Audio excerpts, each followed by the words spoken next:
Please pause for the moment of silence.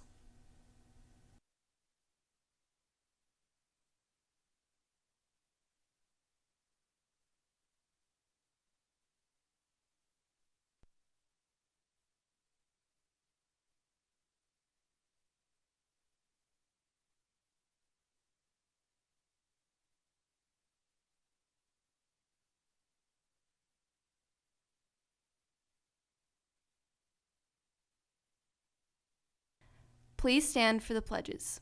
I pledge allegiance to the flag of the United States of America and to the republic for which it stands, one nation, under God, indivisible, with liberty and justice for all.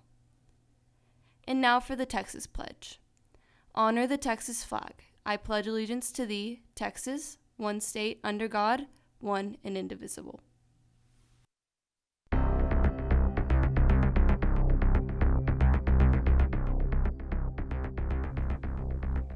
An update on the devastation left by the tornadoes that ripped through Dallas.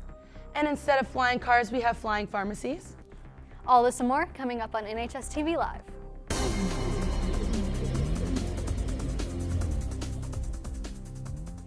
Ten tornadoes devastated Dallas last week and its surrounding areas. With the city under construction, this week FEMA will assess the damage. They are estimating around $2 billion in destruction. The city's transportation director, Michael Rogers, said many of the roads will reopen after all the storm debris is cleared up. But with all the rain and chilling temperatures hitting the Metroplex this week, it poses a threat to slow down cleanup efforts. Crews spent this week polishing up the roads, and they hope to reopen the roadways very soon. More updates to come. And the legacy lives on. Years after his death, Enrique Camarina's family continued to spread awareness during Red Ribbon Week all across the nation. Here's more. Hello to everyone in the DEA family. My name is Enrique Camarena. I am the oldest son of Enrique Kiki Camarena. As many of you know, he's the inspiration for Red Ribbon Week. And my mother and I keep speaking about Red Ribbon Week and about my dad every year to schools and community groups around the nation. And we just wanted to send a heartfelt thank you to you for celebrating Red Ribbon Week, for keeping it alive all these years. And it's a great honor for us to educate the young people of America regarding the dangers of drugs. And it's the added benefit for us to keep his memory alive.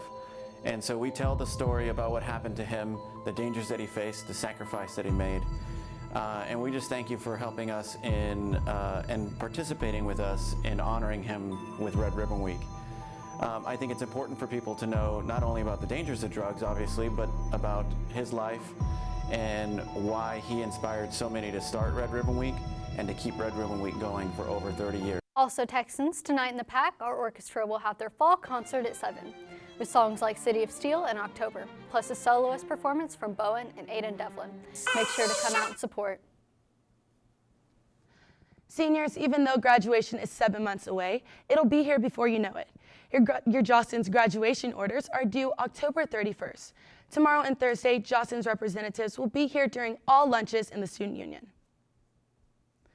The CMP Academy, along with the STEM Academy, are now accepting applications for next year. Here's an example of what you can do in the CMP Academy.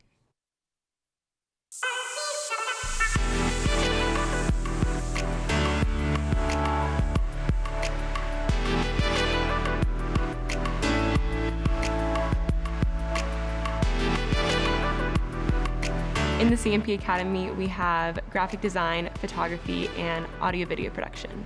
So we can do live broadcasts that last hours long.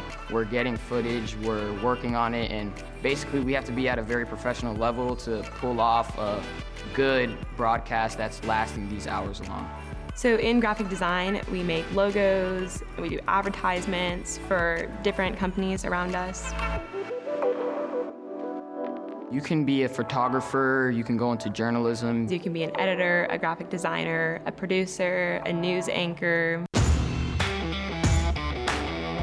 We're in a professional studio, so you have to be really professional with the equipment we're working with and what we're trying to do here.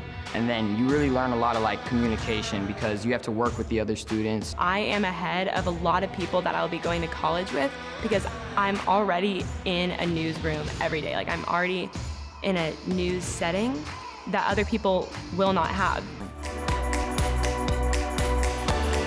The reason that students should come into the CMP Academy is because it's just a huge learning experience that you don't get anywhere else. It has been the highlight of my high school career.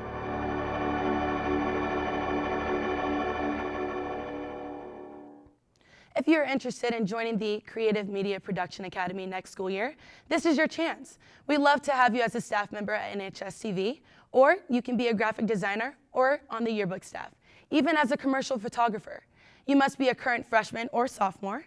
To apply, go to www.nisttx.org, click on Departments, and then CTE. And now it's time for this week's edition of Tech Talk.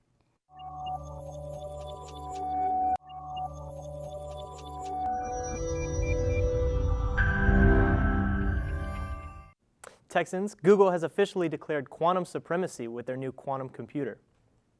Google presented their computer a problem that would have taken normal computers 10,000 years to solve. The quantum computer solved it in just 20 seconds. This level of technology could be the key to finding new energy sources and groundbreaking medications. Just like regular computers, quantum computing will only improve, so we can all look forward to what the future has in store for this revolutionary machine. The drones are coming, and they're bringing your aspirin? CVS is partnering up with UPS to be able to deliver medications via drone. UPS received a Federal Aviation Administration certificate earlier this month to make limited drone deliveries. But before drone delivery becomes mainstream, they have some details they need to figure out.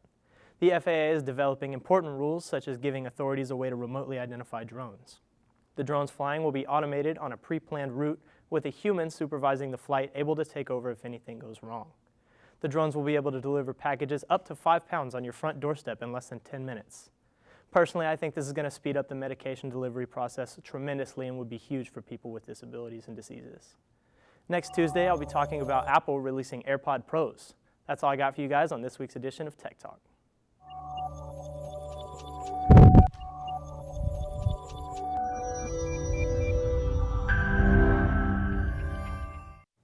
Now, Game 1 of the World Series was not only a big deal for the Astros, but for 7-year-old Abigail Arias. This 7-year-old was diagnosed with lung cancer, and one of her big wishes has been to meet baseball star Jose Altuve. After the Astros player learned Abigail was placed in hospice, he invited her and her family to the first game of the World Series.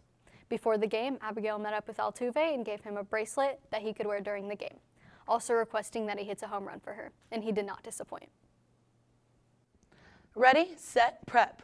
Our Shakespeare crew put on a show for this week's TikTok.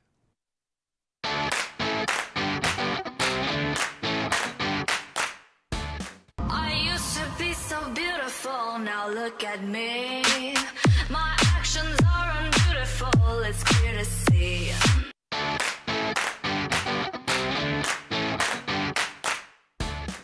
Texans, don't forget, as our volleyball team moves closer to playoffs, today is the last day for you to order your shirts to support. The deadline is by 4 p.m. You can order the shirts at tinyurl.com/volleyballplayoff. Ready for a very spooky edition of Texans on Main Street. And we are among a few talented writers here at Northwest. Our creative writing club will be in studio tomorrow to discuss their future accomplishments. Have a great day, Texans. This has been NHSTV Live.